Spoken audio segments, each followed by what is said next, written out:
নমস্কার সবাইকে, প্রতিমা ভেজ কুকিংয়ে সবাইকে স্বাগতম।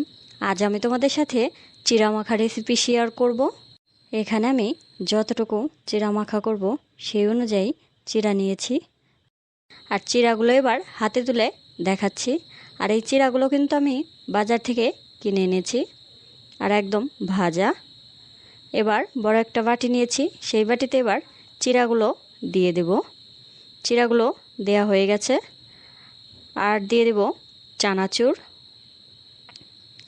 চানাচুর দেওয়া হয়ে গেছে। এবার দিয়ে দেব লেবু, খোসাটা কুচি করে কেটে নিয়েছি।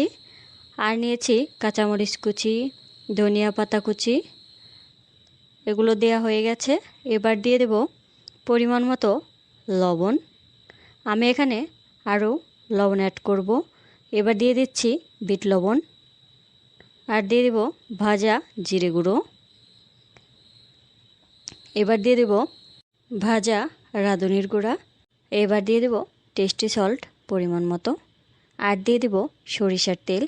এখানে আমি সরিষার তেল 5 চা চামচ দিয়েছি, কারণ চিড়া ভাজাতে তেলটা একটু বেশি লাগে। এবার সব কিছু ভালো করে মাখিয়ে নেব। আজকের এই রেসিপিটা দেখে তোমরা একদিন বানিয়ে খেয়ে দেখবে, আশা করি খুবই ভালো লাগবে। আজকের এই রেসিপিটা তোমাদের কেমন লাগলো অবশ্যই কমেন্ট করে জানাবে। সবাই ভালো থাকবে, সুস্থ থাকবে। নমস্কার।